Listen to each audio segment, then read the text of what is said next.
Hey there, good morning. It's Mario Escobedo. Today is Tuesday, June the 5th, and I want to share with you something that I think will be of encouragement to you, especially if you're going through something difficult in your life right at this moment. Psalm 33, and I'm going to read verse 18 and then go back up and read verses 16 and 17. But let me read to you Psalm 18. This is how it reads. But the eyes of the Lord are on those who fear him, on those whose hope is in his unfailing love, to deliver them from death and keep them alive in famine. This is an incredible declaration, an incredible promise that is made to those of us who have decided to fear God, to put our trust in God for every one of our needs and in every one of our situations. And just these two verses, 18 and 19, by themselves are fantastic. They're beautiful. They're wonderful. They're full of encouragement and hope, and they're meant to inspire that hope in us. But a very important rule when you're studying scripture is that you take into consideration the context of whichever verse you're reading, because anytime you take a verse out of context, you can make it mean whatever you want it to mean.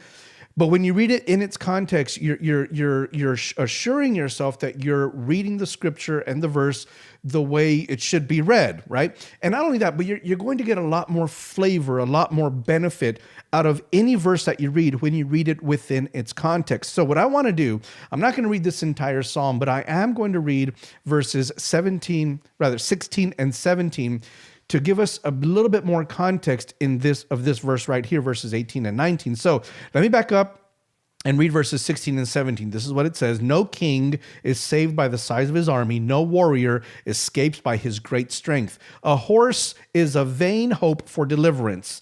Despite all its great strength, it cannot save. And of course, it's talking about a horse, a war horse, a horse that would be used in battle. Now, this word is directed towards a king, someone who would have an army at his command, someone who would be able to gather an army.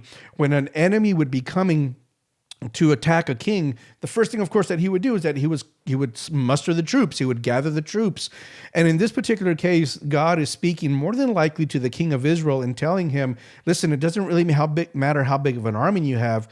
That's not your salvation. That's not where your hope should be. And no matter how many horses and chariots you might have, that's not your salvation. That's not where you should deposit your trust and your faith. Now, let's make that relevant for us today. Of course, we're not kings. We don't have armies at our command. But there are things in our life that we might think can be our salvation when we're going through difficult times. You might think, well, I have a steady job. If I ever encounter difficult times, at least I have my job. It might even be your family. And hey, I'm all for family, but that can't be what you trust in. It might be the amount of money you have in the bank.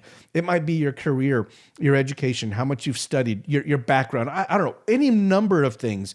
You may wrongly deposit your faith in one of those things, thinking that's what's going to get me through. That's what's going to help me.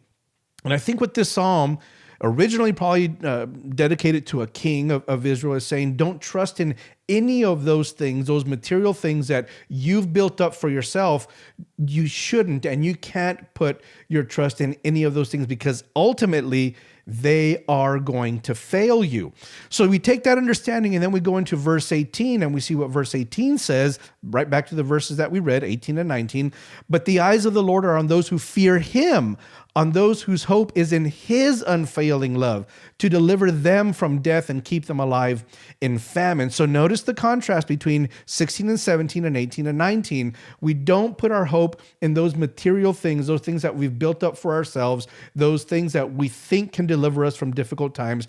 They're going to fail us, but instead we put our hope in God's unfailing love. We fear him because we know that the result of doing that will be that he will deliver us and he will keep us alive in times of famine or times of difficulty. So my admonition to you based on this psalm is that if you happen to be encountering a difficult time in your life right now, it could be in your marriage, it could be at work, with your kids, with your health, with whatever number of things, put your hope in the Lord. Fear God and trust in his deliverance and in his salvation to help you get through whatever situation you may be dealing with right now. Because the truth of the matter is that putting your hope, putting your faith in anything else other than God will result in disappointment and failure, because ultimately those things They can't do anything to deliver you or to save you. Only God can. And so I leave you with that today.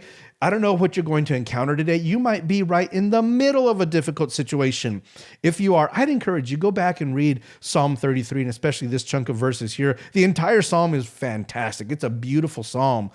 But these verses right here, when I read them in my morning devotional, I said, wow, this is a great promise and a great reminder of the importance of depositing my faith, my trust in God, especially in difficult times, because everything else will fail, but my God will not fail.